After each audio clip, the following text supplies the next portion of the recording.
Hi everyone, this is Professor Michael Perez. I've been at Cal State Fullerton for almost 20 years, and I want to talk to you very briefly about what you can do with the sociology major. There are three things I want to share with you that have to do with the foundation that sociology gives you. Secondly, what kind of analytical skills does sociology give you? And then finally, and most probably important for you after you graduate, is what kind of job can I get? How should I market myself? How should I frame myself? So, regarding foundation, sociology as a major, as a discipline, provides a good foundation for just about anything because it applies to everything. If you look at the range of courses that we teach and that you will take, they range from very intimate domestic violence and interpersonal partner violence to the economy, social stratification, things that are very macro. So they range from micro to macro. So given that range, sociology provides a good foundation because whatever you do after you graduate, whether you go to grad school, you get a job right away, I can almost promise you that what you observe in your job, whatever it is going to be applicable to sociology. Sociology will give you some insights. So that leads me to my second point. The reason why sociology is insightful to a range of different jobs and different applications is because of the analytical skills that you gain from sociology. What I'm talking about here is when you look at issues, problems, you try to solve them, you try to make sense of the world, uh, you're trying to figure out a budget, you're trying to figure out human resources, whatever the application may be. The fact that sociology looks at the world in terms of connecting very specific topics and issues and problems to the larger, broader social context, that gives you kind of a unique analytical lens to make sense of the world around you and more specifically um, do your job. In any professional job you're probably going to have to develop the ability to problem solve and basically analyze things. And the basis of the analysis is, learning theory and research. That everything that we learn, everything that we think about, the way we analyze things is grounded in really empirical research. What is the empirical reality of what's going on? So the third thing, and I'm going to get more specific with examples for you here, is, well, how do you market those things? Like, I'm a sociologist, so of course I'm going to tell you it applies to everything and it's a great major and you should major in it. But at the end of the day, what's going to pay the bills? How is the sociology degree going to translate into stability in your career, in your personal life, for your family, at the present or in the future? And that has to do with being able to get a job. Sociology graduates do a number of things. They work in various industries, in business, for profit. They also work in nonprofit, community social services, the justice system, higher education, primary and secondary ed. Sociologists become counselors, teachers, and then sociologists become researchers. That's kind of a direct fit for a sociology major. But you can become a researcher in an academic institution as a professor, like myself and my colleagues, or you can become a researcher for the institution in terms of doing research on, it's called internal research. You could also do research for private industry as well. So that's the range of different types of industries and jobs you can get. Now, the question is, how do you market yourself once you graduate?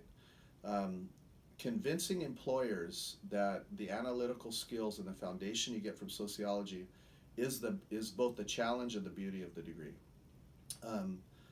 My advice to students is to always be very intentional in putting your resume together, your executive summary of what you bring to the table, and then certainly if you're lucky enough to get an interview, you have to articulate the value of your degree for whatever industry you're pursuing.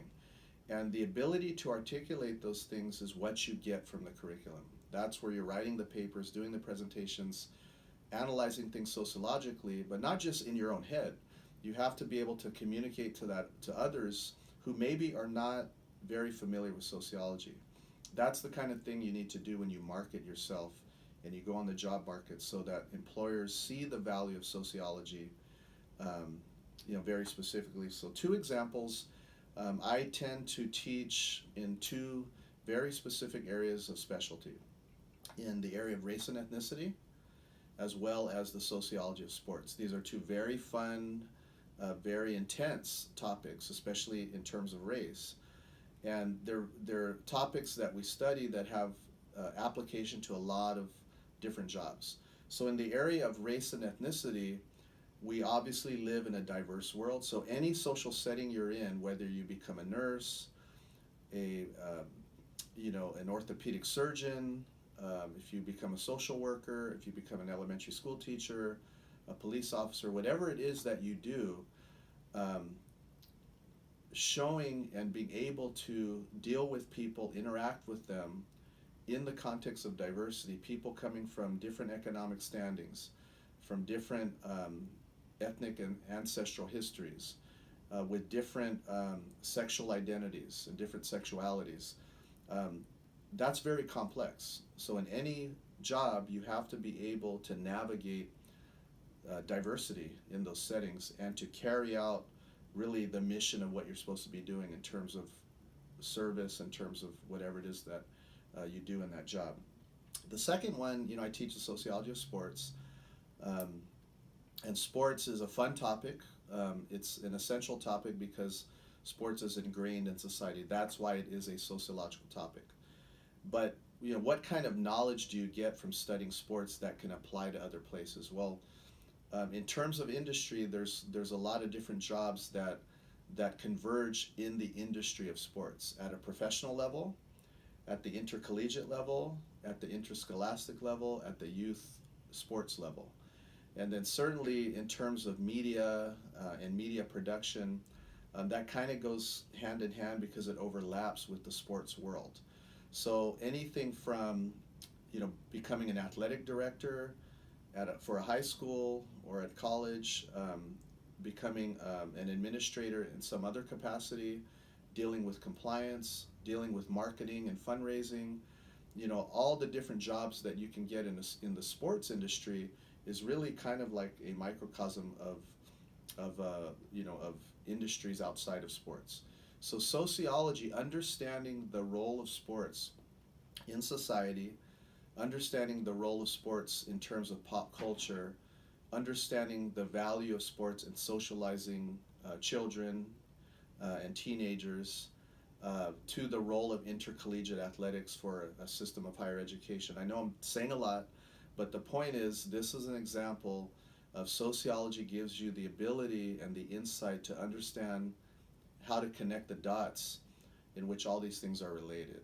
And so therefore it would be highly applicable to different jobs within the sports industry. So those are two quick examples: race and ethnicity, diversity on the one hand, and sports on the other.